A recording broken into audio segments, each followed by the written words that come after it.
Le cadre législatif sur le don d'organes et de tissus a évolué. C'est la loi de modernisation de notre système de santé, complétée d'un décret, qui est à l'origine de cette évolution. Les nouvelles dispositions sont applicables depuis le 1er janvier 2017. Mais voyons de plus près comment le don d'organes et de tissus s'organise en France.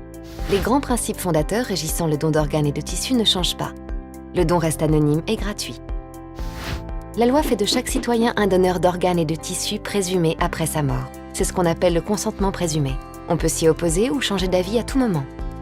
Dorénavant, on peut s'opposer partiellement au prélèvement de ces organes ou tissus. Cette décision reste bien évidemment révocable ou modifiable à tout moment. Et pour manifester son refus de prélèvement total ou partiel, il existe différentes modalités. Ce sont ces modalités de refus de prélèvement qui ont évolué. Le moyen le plus simple de signifier son opposition est l'inscription sur le registre national des refus géré par l'Agence de la biomédecine.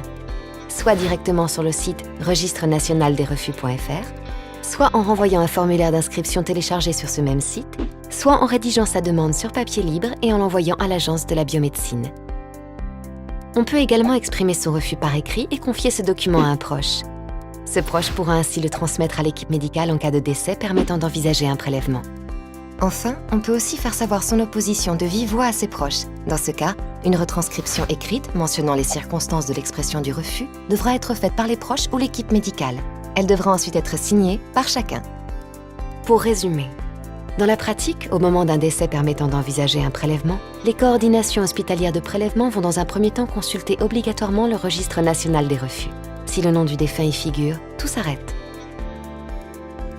Si son nom n'y figure pas, les coordinations hospitalières de prélèvement vont interroger les proches pour vérifier que le défunt ne s'était pas opposé au prélèvement de tout ou partie de ses organes ou tissus par un autre moyen.